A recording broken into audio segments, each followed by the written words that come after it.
Kenapa kepala negara atau pejabat-pejabat tingginya di Indonesia saat ini tidak berhadapan dengan rakyatnya langsung, seperti halnya yang kita lakukan saat ini? Ya sudah, sekali lagi, Presiden Negeri Sontoloyo ini ya udah, kita turun tangan aja, kita saling mengingatkan sekali lagi. Dan tujuannya ini adalah kita semua memerlukan guidance, termasuk saya. Kita memerlukan arah, kita memerlukan visi misi yang sama. Kita memerlukan kolektif dream atau mimpi yang sama gitu ya, di tempat tidur yang sama, mimpi yang sama. Ini penting sekali untuk kita menjadi negara yang berdaulat. Baik sahabat semua, kita akan mulai. Selamat malam, assalamualaikum warahmatullahi wabarakatuh, dimanapun sahabat berada saat ini di negeri tercinta, mulai dari Sabang sampai Merauke. Kita selama beberapa saat ke depan kita akan memberikan banyak informasi-informasi yang mungkin sahabat butuhkan, begitu juga saya gitu ya. Jadi pertama-tama saya ucapkan terima kasih kepada nakes atau tenaga kesehatan dan tenaga medis, para dokter dan rumah sakit yang telah berjuang melawan COVID, melayani pasien yang saat ini udah kapasitasnya 100%. Dan siapapun yang saat ini terpapar dan lagi isolasi mandiri, semoga kesehatan dan kesembuhan dapat segera didapati, sehingga imunitas tubuh kita terhadap virus menjadi sangat kuat. Dan sekali lagi, waktu kita terpapar COVID itu bukan death sentence atau hukuman mati. Itu adalah perjuangan. Dan sekali lagi, terima kasih kepada tenaga kesehatan, tenaga medis, rumah sakit. Anda pejuang terdepan. Anda adalah pejuang-pejuang yang membawa bambu runcing yang mengalahkan penjajah itu. Dan saya dari hati yang dalam dan kita kaum New Mind mengucapkan selamat dan terima kasih berkali-kali. Terus semangat, terus semangat. Kami bisa apa? Kami hanya bisa menerapkan protokol kesehatan di manapun kami berada, dan kami mengurangi kegiatan berjumpa dengan banyak orang. Kami taat, dan kita harap hal ini semua bisa terlewati. Kita tahu bahwa saat ini pemerintah lagi berjuang dengan gayanya, dan semua negara juga berjuang dengan gaya masing-masing, tapi ada yang sudah lewat.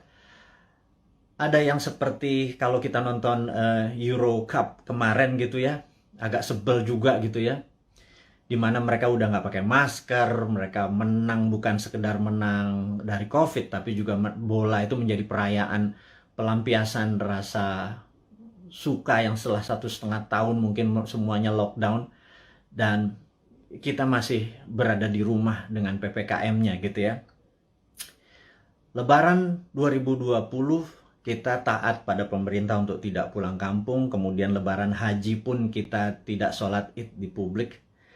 Mendadak tahun 2021, entah bagaimana, kita juga nggak pulang kampung. Saya juga rindu sekali sama ibu saya, keluarga saya di kampung yang nggak bisa ketemu. Dan kita taat. Kemudian Lebaran Haji ini pun kita nggak bisa keluar lagi. Dalam hati kita cuman berkata, kalau sampai tahun depan Lebaran masih kita nggak bisa pulang kampung, dan Lebaran Haji tahun depan kita tidak bisa berhaji, saya rasa ada masalah dengan bernegara kali ini.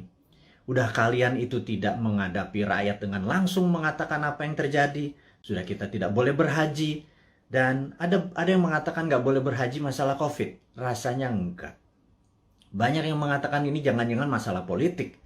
Karena kita negaranya miring ke salah satu kekuatan politik dunia gitu ya, yaitu Tiongkok. Itu kita jujur-jujur aja. Kenapa sih kita nggak menjadi negara yang tidak harus miring ke kiri, nggak harus miring ke kanan, tapi semuanya kita rangkul gitu ya. Dan nyata, ngerangkulnya tuh nyata. Kalau sekarang kan agak miring ke salah satu, sehingga kita tahu Saudi adalah perpanjangannya tangan Amerika, di mana Amerika dengan petrodolarnya atau negara petrolnya Saudi dan negara Timur Tengah dikendalikan menjadi underlay-nya terbitnya dolar gitu ya. Berarti kan dia miringnya ke sana ya. Begitu kita nggak berhaji, jangan-jangan, sekali lagi jangan-jangan gitu ya. Ada yang bilang dana hajinya kepake infrastruktur. Saya pikir lah itu mah nggak nggak tahu juga saya apa yang terjadi di atas sana. Tapi ya mbok diterangkan gitu ya, jangan membangun narasi pakai buzzer. Buzzer sudahlah, udah masa lalu buzzer itu.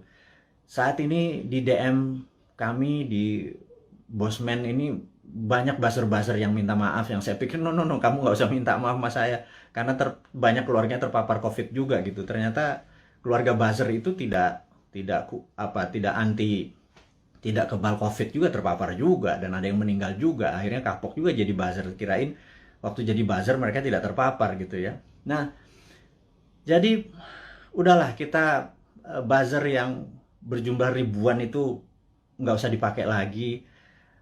Buzzer itu nggak usah membunuh karakter-karakter orang yang ingin memberi saran ke pemerintah. Jadi saya mengingatkan bahwa pemerintahnya Pak Harto ya, banyak Pak Harto mendapat tentangan dari mahasiswa di tahun misalnya 73 di Malari dan lain sebagainya, Malapetaka 17 Januari dan lain sebagainya. Tapi apa yang Pak Harto lakukan, dia rangkul angkatan 66, 67, di angkatan 73, angkatan 80, semua dirangkul dan jadi menteri-menterinya dia. Ternyata mereka-mereka yang rebel terhadap pemerintahan dia waktu jadi menteri bagus semua gitu ya. Dan jadi saya sarankan, ini bukan saya ngarep jadi komisaris loh ya, bukan loh ya, nggak gitu-gitu amat gitu.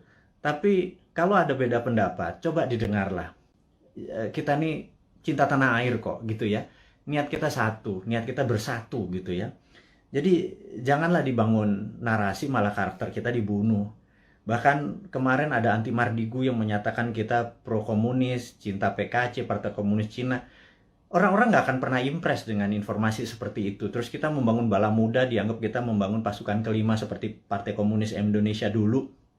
Membangun kekuatan petani diminta bersenjatai. Kemudian sewaktu Bosman mengambil pasukan muda, teenagers, yang berusia 14 sampai 20 tahun ya, yang belasan tahun itu yang pendidikan Pancasilanya sedikit, yang mengetahui bela negaranya juga sedikit, terus kita bangun kekuatan dengan teen camp, bala mudanya kita bangun, summer camp 4 hari kita didik apa yang kita ajarkan di Lemhanas, kita ajarin ke anak-anak, kita ajarin disiplin militer, kita menjadikan anak-anak ini adalah patriotis nasionalis. Itu dicap untuk membangun kekuatan untuk anti pemerintah oleh buzzer-buzzer. Saya pikir Anda keterlaluan gitu ya. Iya, dan saya yakin orang-orang yang menjadi sahabat Newman ini nggak pernah percaya dengan apapun yang buzzer-buzzer itu lakukan. Dan karakter-karakter kayak gitu udah kuno lah gitu ya. Anak-anak sekarang zilenial, milenial ini sangat-sangat pinter dan nggak kemakan lah sama buzzer. Anda sudahlah tobat aja lah para buzzer itu dan bersama-sama bangun narasi, jangan memecah belah bangsa gitu ya. Dan itu tadi informasi mengenai COVID. Jadi saya rasa malam ini saya ingin share sedikit tentang COVID ya. Jadi di seluruh dunia sudah 3,2 miliar vaksin tersebar, dan sahabat saya di Amerika baru aja pagi tadi menelpon saya, jadi malam di sana, bahwa Amerika itu menarik, bahwa 49,1% adalah natural herd immunity, alias mereka terpapar dan sembuh sendiri. Kemudian 13 sekian persen menggunakan vaksin. Jadi kalau 49 tambah 13 mereka sudah hampir 70%, alias sudah kena herd immunity-nya. Jadi kalau 10% lagi divaksin dalam waktu 3 atau 4 bulan, kemudian Amerika sudah melewati herd immunity. Dan Eropa juga sama. Saya pernah menceritakan di video narasi bahwa pemerintah Belanda menyatakan menggunakan herd immunity, jadi benar-benar dilepas warganya, dikasih vitamin, dan sistem rumah sakit dikuatin dan dilindungi mereka-mereka yang rentan, ada komorbid dan usia tua. Dan terbukti bahwa sekarang negara-negara Eropa bahwa 40% menggunakan natural herd immunity, yang 20-30% pakai vaksin. Jadi vaksin minoritas, mayoritas adalah menggunakan herd immunity. Indonesia saat ini mungkin yang herd immunity berdasarkan data di bawah 10% yang terpapar dan sembuh, yang tanpa gejala dan lain sebagainya. Kemudian yang kita baru berapa persen ya, dengan kecepatan 250.000 suntik per hari, 3 tahun lagi kita mendapatkan herd immunity itu mungkin sekarang baru 20-25% yang sudah dikatakan kebal gitu ya. Jadi mencapai 70%, 80% pencapaian ini masih cukup lama. Jadi saya pikir kita ada ya sekali lagi bukan salah bernegara lah. Keputusan kemarin tidak tepat, tetapi jangan sampai sekali lagi tahun depan menjadi tidak tepat. Kita udah 4 kali minus loh, kuartal 4 kali minus growth ekonominya 4 kuartal. Itu sebenarnya berat nanti ya. Sekarang kita bicara COVID dulu. Jadi Tiongkok saat ini sudah mencapai 70% juga imunitasnya, dan mereka mengatakan mereka pakai vaksin. Tapi sekali lagi, data dari Tiongkok saya nggak pernah percaya utuh, karena negara komunis itu memiliki propaganda. Malah feeling saya sekali lagi, rasanya Tiongkok menggunakan herd immunity juga, alias 40% dari populasi menggunakan natural herd immunity. Mereka terpapar dan mereka sembuh, dikasih vitamin dan dikasih sarana kesehatan. Yang 30% atau 40% baru pakai vaksin, sisanya vaksinnya diekspor ke luar negeri. Jadi jangan-jangan Tiongkok sendiri pakai herd immunity natural gitu ya, dan sementara kita pakai herd immunity vaksin gitu ya. Semuanya benar. Saya tidak anti vaksin, saya sangat mendukung vaksin. Vaksin terbukti mengurangi tingkat fatality atau tingkat kematian. Jadi divaksin itu penting, tetapi lebih penting lagi kalau herd immunity natural, kekuatannya natural alami gitu ya. Nah, vitaminnya multivitamin biasa, B kompleks, B12, vitamin C, vitamin D plus matahari, olahraga, makan sehat dan lain sebagainya. Itu adalah basic untuk meningkatkan imunitas, dan kemudian mineral-mineral dan lain sebagainya. Itu basic sekali dan semua dunia juga tahu, sehingga yang terjadi di negara Tiongkok adalah mereka-mereka yang natural herd immunity-nya. Dan ini ada yang menarik, sampai ada sebuah statement dari Anda kalau suka nonton, denger ya. Jadi kalau IG itu kan tempat pamer, jadi ada pamer kekayaan, pamer perjalanan dipamer-pamerin. Kemudian kalau di TikTok itu beda, generasi TikTok sama generasi IG beda. Kalau di TikTok itu Anda harus sombong gitu. Kalau IG begitu sombong Anda diledekin. Kalau di TikTok Anda harus sombong. Anda di rumahnya punya lift, bilang wah gila, rumahnya dia ada lift gitu. Dan nggak ada, bagi anak TikTok tuh biasa aja. Anak TikTok adalah anak zilenial, anak IG adalah anak milenial. Dan mereka ini adalah orang-orang yang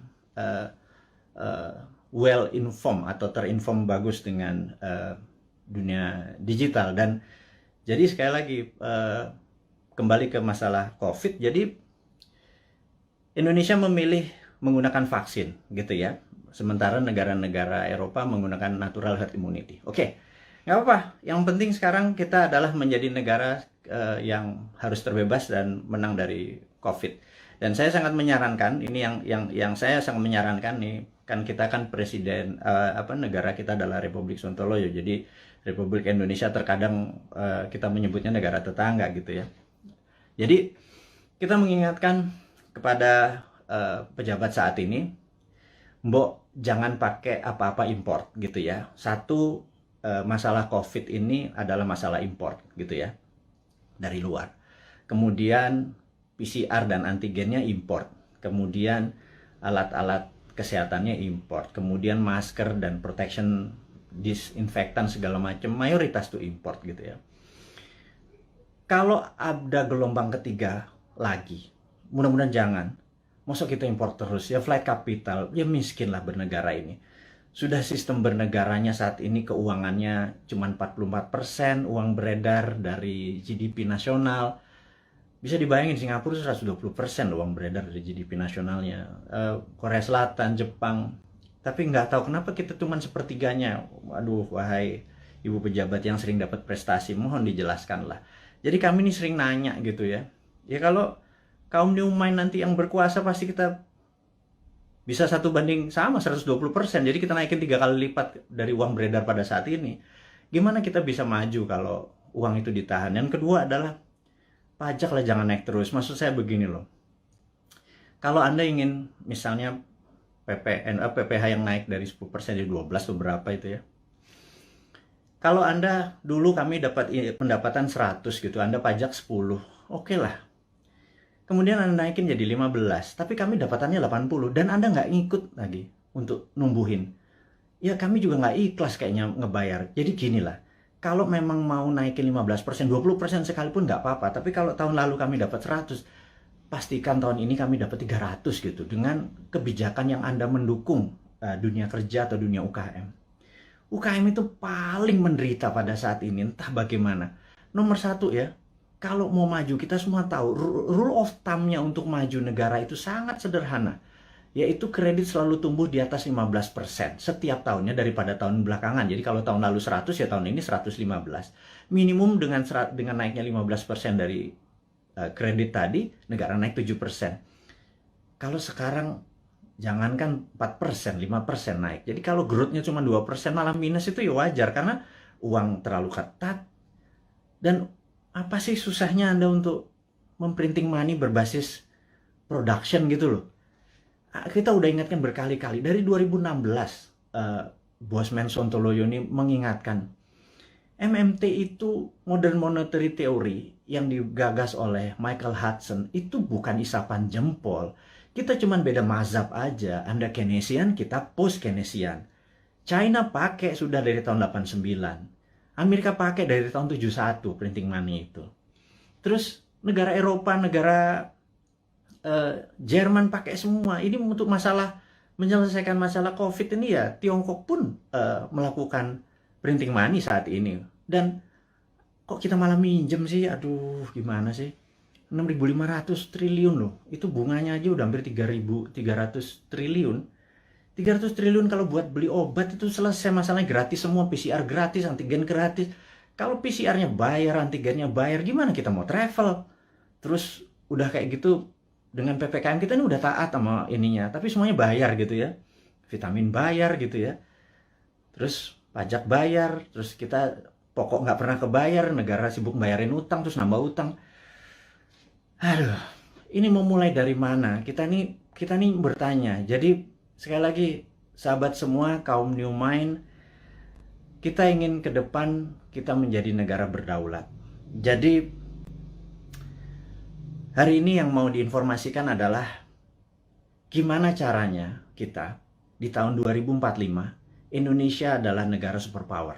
Udah ya, itu adalah tema hari ini. Kenapa kita bilang ada yang penting dari Bosman hari ini mau mengumumkan sesuatu. Yaitu kita ingin tahun 2045 pada saat Indonesia 100 tahun, Indonesia Emas, Indonesia menjadi negara superpower, bukan sekedar negara kaya lagi. Negara superpower. Kita nggak bisa tumbuh hanya 5% atau 7% seperti janji-janji kemarin di dalam kampanye. Nggak bisa. Kita tumbuh harus lebih powerful dari angka-angka itu. Terus bagaimana membuat ini berdaulat gitu ya? Oke, sahabat semua. Saya ada beberapa informasi sebelum kita masuk ke topik ke sana, bahwa kita tahu saat ini negara-negara sudah kena herd immunity-nya dan kita masih belum. Dan penting untuk kita memberi informasi adalah begini. Sahabat, saya mengingatkan kita masuk ke topik berikutnya setelah tadi ini masuk. Jadi beberapa kali kita kalau naikin informasi di IG, toto bisa hilang gitu ya. Kemudian di sosmed yang lain seperti YouTube, channel kita sering di warning, sering diperingati dan hilang. Di Facebook, jadi kita udah berapa kali hilang, terus 7 kali kita diperingati Facebook, IG, Twitter kita hilang, terus YouTube kita pernah hilang gitu ya. Dan ternyata saya baru memahami setelah algoritma teman-teman melihat dan dilaporkan, ternyata cara menghilangkannya gampang. Begitu mereka tidak ingin video atau tulisan segala macam itu, sekelompok buzzer adalah menginformasikan, melaporkan bahwa ada unsur porno, ada unsur dan lain sebagainya, sehingga pemilik sosial media yang tidak bisa berbahasa Indonesia itu pokoknya dapat laporan, terus mereka kasih peringatan kita gitu ya. Agaknya ide-ide kita ini sudah mulai menakutkan baik globalis di internasional ataupun pemikiran bernegara. Padahal kita tidak berniat untuk revolusi, berkudeta. Kita ingin negara kita utuh dan kita ingin negara kita menjadi negara berdaulat di 2045. Kita tidak tergantung pada negara asing gitu ya. Yang kita tanyakan misalnya pada saat kita taat tapi TKA asing masuk. Anda datang deh jam 12 malam, jam 2 malam ke Soekarno-Hatta ya, pakai masker ya, sama disinfektan. Anda bisa lihat ada 300 orang, 500 orang, terus mereka nggak ada karantina. Pertanyaan sederhana, kenapa nggak dikarantina sih? Gitu aja. Segitu kuatnya pendukung mereka-mereka ini, yang saya nggak tahu pejabatnya mungkin sakti sekali gitu ya. Sehingga waktu kita peringati kenapa mereka bisa masuk, kenapa kita taat terus mereka asing bisa masuk, terus mereka bisa ikut bersama-sama commercial flight dengan warga negara Indonesia lainnya, mereka tidak bisa berbahasa Indonesia. Dan jawabannya adalah jangan macam-macam, suruh diam kau gitu ya, karena nanti kalau negara itu tidak mau invest di Indonesia, Indonesia bisa rugi. Itu kalimat yang benar-benar menurut saya, lo gila ya, jangan gitulah. Emang satu-satunya negara ngolong itu memang Tiongkok apa? Segitu taatnya gitu? Enggak gitulah, jangan berkata begitu, kita bukan anak-anak lah. Berbicara yang lebih elegan sedikit, dengan data, dengan santun, jangan membentak, jangan menghardik gitu ya. Kita bertanya juga baik-baik, ya kasih jawaban aja gitu ya, bahwa nanti kita urus, kasih yang manis lah gitu. Kita udah capek saling bentak, saling curiga gitu, udah capek gitu. Bernegara elegan sedikit, statement lah, jadi negarawan lah. Jangan jadi pedagang, mau ada cuan, ada untung segala macam gitu ya. Ya lu untung, gua kagak gitu ya, apalagi rakyat gitu ya. Itu kami bertanya gitu ya, kami dapat apa? Udah asetnya hilang, tanah air kita hilang, diambil barangnya, kita cuma dapat apa? Dapat pajak gitu. Buktinya kita tetap dipajakin tuh. Terus apa? Dari apa untungnya gitu ya? Terangin aja, ini untungnya segini. Kalau kita yang tahu adalah aset kita hilang, nikel kita gone, digantikan dengan apa gitu. 20 tahun lagi, Anda ingat, saya pernah ke Nauru. Nauru itu negara menarik. Dulu dia penghasil P2O5 atau fosfat. Wah, kayanya bukan main. Tapi beberapa 20 tahun yang lalu Nauru kehilangan fosfatnya karena dikeduk habis. Ya sudah, sama Amerika waktu itu, dikeduk habis. Negaranya miskin, hidupnya tinggal dari pariwisata aja saat ini. Naurunya kehilangan asetnya. Anak cucunya cuma bilang, oh dulu kita menghasil fosfat ya, gitu ya. Jangan sampai anak cucu kita bilang, Eyang, dulu Indonesia menghasil nikel ya? Nikelnya di mana ya? Tahu. Kita dapat apa waktu nikel itu dijual? Nggak dapat apa-apa. Kita dapat virus gitu ya. Hal itu kan susah kalau kita dijawab sama cucu cicit kita bertanya hal-hal seperti begitu gitu. Jadi kita tanya balik. Kalau memang hanya didapat nikel itu kalau bisa atau produk-produk alam itu sumber daya alam. Kalau kita percaya MMT, Modern Monetary Theory, maka sumber daya alam itu bukan sebagai alat komoditi atau alat dagang, tetapi sebagai alat tawar. Jadi keuntungannya itu bukan hanya dari jualan, tetapi ada benefit lagi. Jadi di atas financial benefit, sekali lagi, di atas Anda para pejabat sekarang tuh apa-apa kan financial benefit. Kita dapat untung, dapat untung. Selalu untung dan cuan gitu ya. Cara bernegara segitu kesannya kayak anak TK gitu ya. Karena kalau cara bernegara di atas keuntungan materi itu ada namanya humanitarian benefit, keuntungan atas nama kemanusiaan. Terus ada namanya nasionalis, keuntungan untuk negara gitu ya. Bukan hanya keuntungan sekedar dari pajak, dari dagang, dari selisih jual beli gitu ya. Tapi humanitarian atas kemanusiaannya. Anak cucu kita masih benefit gitu ya. Nah, kalau kita pakai SWF, Sovereign Wealth Fund, itu asetnya masih di situ. Nikel kita masih di situ. Nah, kita mendapatkan funding dari situ untuk membangun sektor yang lain. Jadi dana yang masuk itu untuk membangun apa? Kok kita masih ngutang? Saya bingung sekali, BUMN rugi, kita masih ngutang, aset kita hilang. Kami hanya bertanya loh ya, ini bukan ngomong terus yang dihardik lagi gitu ya. Ini hanya bertanya. Kami ini gelisah, Pak. Kami ini ingin menjadi negara berdaulat dan kami ingin terbukalah. Karena itu, karena kalian tidak berbicara selama PPKM ini, ya sudahlah. Kami aja lah yang muda-muda ini yang punya ide new mind ini yang berbicara. Terus oposisi juga nggak bicara juga. Kalaupun mereka bicara juga nggak ada solusinya. Beda kalau new mind itu selain berbicara, mengkritik, ada solusi-solusinya. Itulah membuktikan bahwa kita ini NKRI garis lucu. Bukan garis lurus lagi gitu. Di atas lurus itu lucu gitu ya. Karena semuanya jadi seru, jadi lucu, jadi fun gitu. Baik. Jadi mengingat video-video kita, informasi-informasi kita tuh sering ada caranya untuk tidak bisa beredar gitu ya. Jadi toto di atas 21 tahun sehingga untuk video ini ditonton harus masukin password, harus masukin identitas yang lain sehingga tidak beredar kenceng. Jadi gini deh, sahabat semua, saya dengan ini menyatakan Anda boleh upload seluruh video Bosman. masuk ke video Anda, masuk ke YouTube channel Anda, masuk ke sosial media Anda. Kalau Anda dapat AdSense, dapat uang dari iklan yang masuk, ambillah semua itu untuk Anda. Saya tahu ada sekarang ini udah puluhan saat ini yang menggunakan video-video Bosman masuk ke video mereka. Nggak masalah. Jadi bukannya kita bilang, lu pakai nama gue, pakai produk gue. Nggak ada. Karena di sini bukan uang yang kita harapkan dari kepentingan-kepentingan video-video tadi. Video tadi adalah untuk kesadaran bernegara. Jadi saat ini video Bosman hanya ditonton 1 juta viewer per hari. Dengan Anda, sahabat semua, ada 9.000 saat ini. Kalau Anda share atau upload satu aja, apalagi semuanya ya, ada 600, sudah hampir 600 itu. Dan Anda dapat financial benefit. Saya tahu, banyak sekali ada yang pernah lapor ke saya, terima kasih Pak, saya dapat 17 juta komisi fee dari AdSense YouTube bulan ini, dari video-video Bapak. Saya bilang, ambil lah, saya bilang kayak gitu.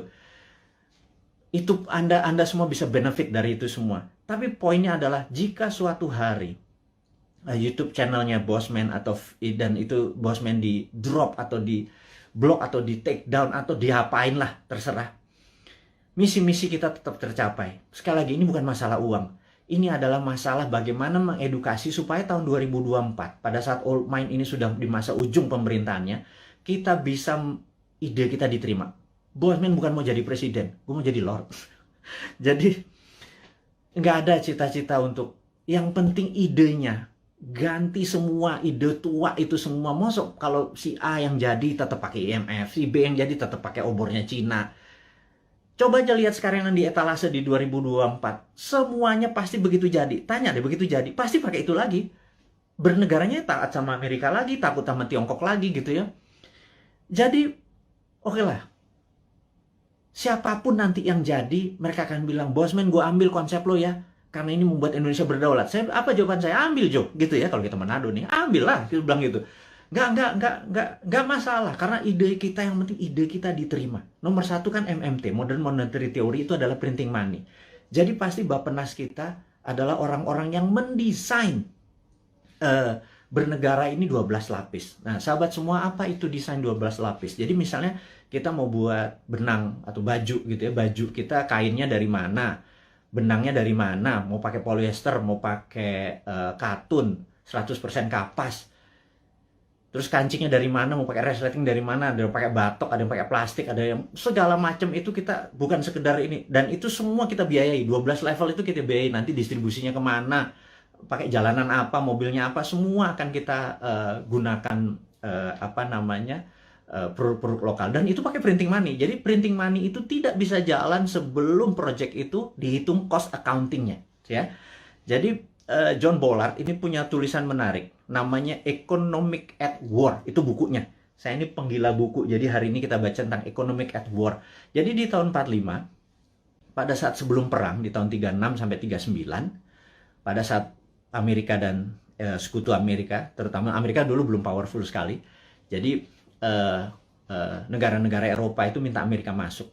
Terus apa yang dilakukan adalah mereka minta John Maynard Keynes, ada banyak sekali ilmuwan-ilmuwan, tokoh-tokoh ekonom di masa itu disuruh menghitung cost accounting. Berapa kilogram, berapa ton besi dibutuhkan, ferro, berapa untuk buat amunisi, untuk buat baju, untuk buat makan, itu dihitung cost accountingnya, untuk buat pesawat, buat tank, buat mobil, buat dan lain sebagainya, dihitung cost accounting. Berapa modalnya, terus dari mana barangnya, dirinci.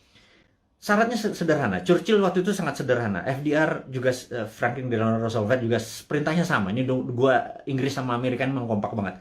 Mereka cuma bilang, berapa biayanya untuk kami menang perang? Perang itu ada perang sama Jepang dan perang sama Jerman gitu ya.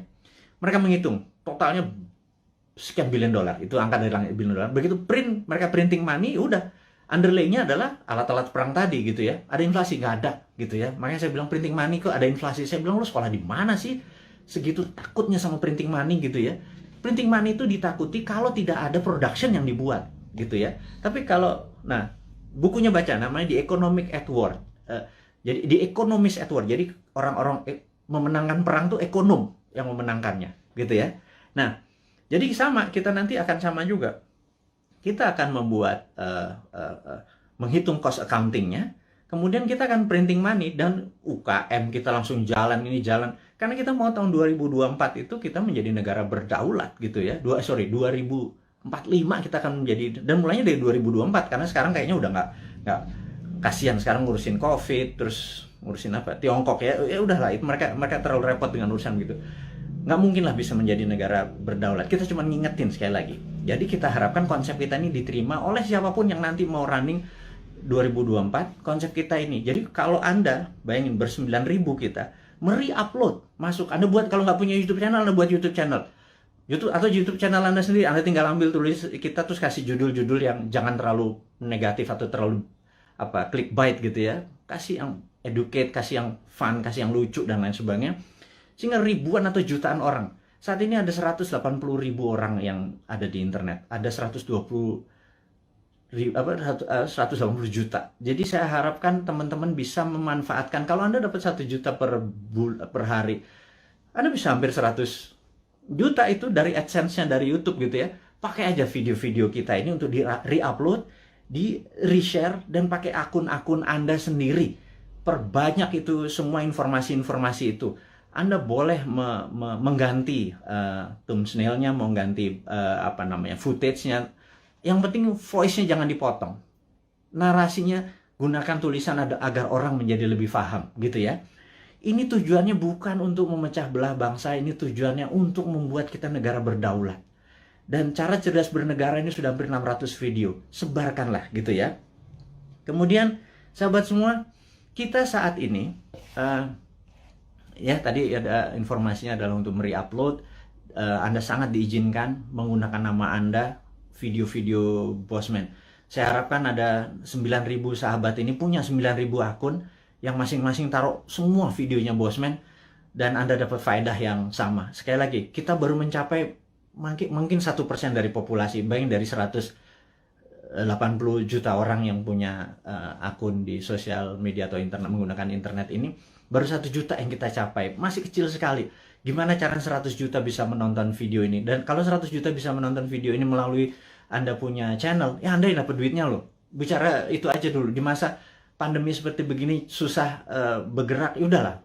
YouTube channelnya Anda aktifkan gitu ya. Mudah-mudahan jadi faedah ini bersama. Dan saya mengingatkan bahwa saat ini kita tahu bahwa kita berperang, dunia saat ini berperang. Contohnya lagi. Bisa dibayangkan bahwa di dunia yang Perang Dunia Pertama, yaitu tahun 1914 sampai 1918, 4 tahun. Itu Perang Dunia 1. Kemudian Perang Dunia Kedua 40 sampai 45, 5 tahun. Dan kita tahu 2016 waktu Trump menyatakan menjadi presiden, 2017 Trump declare war ke Tiongkok. Tapi bukan world war, bukan perang dunia, tetapi adalah economic warfare dengan salah satu strateginya menggunakan trade war, perang dagang. Itu terjadi, dan begitu itu terjadi maka di tahun 2017 sahabat semua ingat, kita mengingatkan dengan waktu itu belum pakai YouTube. Di 2019 kita mengingatkan bahwa everything start with the economic warfare, diakhiri dengan military war gitu ya. Dan di tahun 2020 untuk menjatuhkan Trump, globalis dan Demokrat Amerika menggunakan tool yang namanya biological warfare, yang namanya COVID, untuk menyerang Amerika. Dan pada saat itu yang disarankan oleh mereka menggunakan masker, tapi Trump punya analisa sendiri bahwa kalau peristiwa dari Spanish flu itu ada 3 gelombang. Jadi gelombang pertama tertinggi, kedua agak rendah, ketiga terendah. Tapi virus pertama itu paling lemah, kemudian agak kuat, terakhir yang paling kuat gitu ya. Nah, jadi pada saat terlemah ini semua orang terpapar aja supaya tingkat herd immunity-nya tercapai. Dan yang terjadi oleh Trump dilakukan adalah dibebasin aja, toh mereka punya operating sistem dari kesehatannya terbaik di dunia. Dan ternyata terbukti sekarang 49%, 49,1% di Amerika menggunakan herd immunity natural. Dan ini adalah, ya tapi sekali lagi Trump kalah dengan 4 negara bagian yang dalam tanda petik dicurangin katanya. Tapi itu negara Amerika, bukan negara kita. Tapi dia adalah salah satu polisi dunia yang berkepanjangan. Ternyata Biden ini mengambil konsepnya Trump untuk masih berperang juga dengan Tiongkok. Jadi, dan itu adalah perang dunia negara. Kita nggak ikut-ikutan. Tetapi kita di dunia ini perang dengan makhluk yang tidak kelihatan yang namanya virus corona atau COVID gitu ya. Jadi begitu dunia saat ini menjadi satu rasa dan perang bersama, inilah yang menarik. Bahwa kita harusnya sudah menggunakan war mode atau ekonomiknya at war. Jadi ekonomi itu ada 3, economic at normal condition, economic at crisis, dan economic at war. Jadi harusnya bernegara itu pakai economic at war. Sayangnya sekali lagi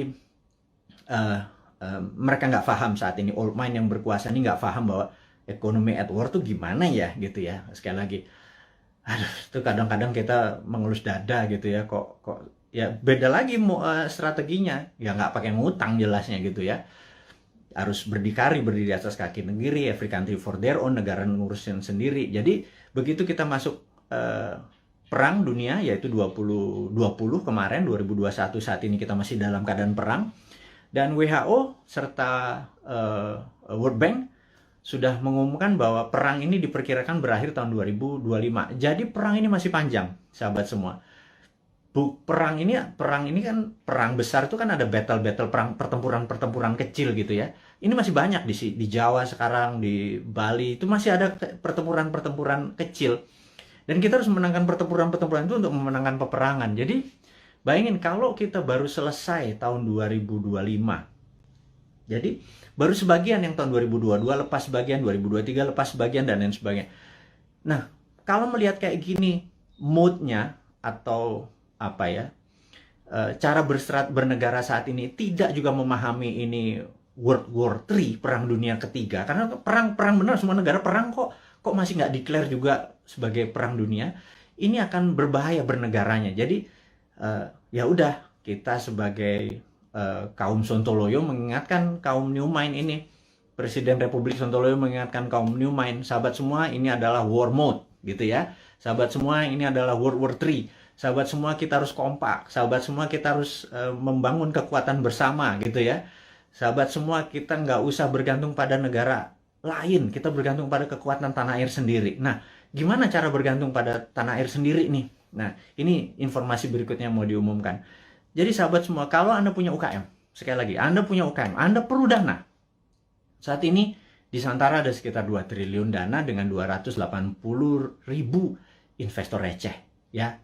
Sederhana ya, 280 investor tuh anggap masing-masing naruh 10 juta rupiah aja untuk invest di portfolio keuangannya, mau invest di UKM Anda. Jadi kalau 10 juta dikali 280 itu 2,8 triliun. Jadi ada 2 triliun. Sahabat semua, kalau Anda punya UKM, Anda perlu dana. Anda lihat di IG, di wall IG, maka di situ udah ada informasi, kirimkan Anda punya, ada 7 persyaratan, Anda perlu uang berapa, apa yang Anda butuhkan, bisnis Anda seperti apa, dan lain sebagainya, dan kita akan review di 280.000. Dan bagi Anda yang saat ini bingung mau ngapain, bisnis baru kan susah, tapi kalau Anda punya uang, Anda join sebagai investor untuk membantu UKM. Jadi Santara adalah penghulu untuk menghubungkan si cowoknya adalah si investor, si ceweknya adalah si UKM. Dan saat ini Santara adalah perusahaan terbesar dan nomor 1 leading di perusahaan urun dana, ECF, Equity Crowdfunding, dan ini adalah kontribusi dan itu adalah kontribusi dari komunitas kita New Mind ini untuk membangun ekonomi Indonesia. Itu base-nya MMT kita kan pro pada UKM, pro pada bottom of pyramid. Jadi bukan yang piramid di atas, kita pro pada bottom of pyramid. Ini membuktikan bahwa kita bukan cuma konsep doang. Beginilah cara kita bergandengan tangan. Jadi tadi ya, nomor 1 kita re-upload, kemudian re-share apa yang kita punya informasi. Kedua adalah yuk gandengan tangan untuk membangun UKM. Karena UKM ini yang kuat terhadap masalah krisis ekonomi. Inilah yang membuat Indonesia nanti take off di 2045 adalah kekuatan UKM yang 40-50 juta itu. Tapi UKM itu mungkin kita bagi 3, ada kecil, mikro, kecil, dan menengah. Saat ini mungkin kita yang menengah dulu ya, ngapunten. Jadi kita belum bisa menolong yang mikro gitu ya, yang juga yang kecil gitu. Kita yang menengah dulu, pelan-pelan. Tangan cuma 2. Organisasi kita masih muda gitu ya, baru 3 tahun.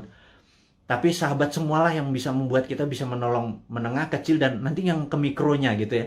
Makanya yuk gandengan tangan kita invest di UKM. Nah, kemudian ada lagi yang kami mau umumkan sekali lagi, teman-teman, bagi mereka yang saat ini ada kondisinya kita tahu nggak stabil ke depannya, tidak ada yang terbaik daripada uang Anda ditaruh di gold atau di emas gitu ya.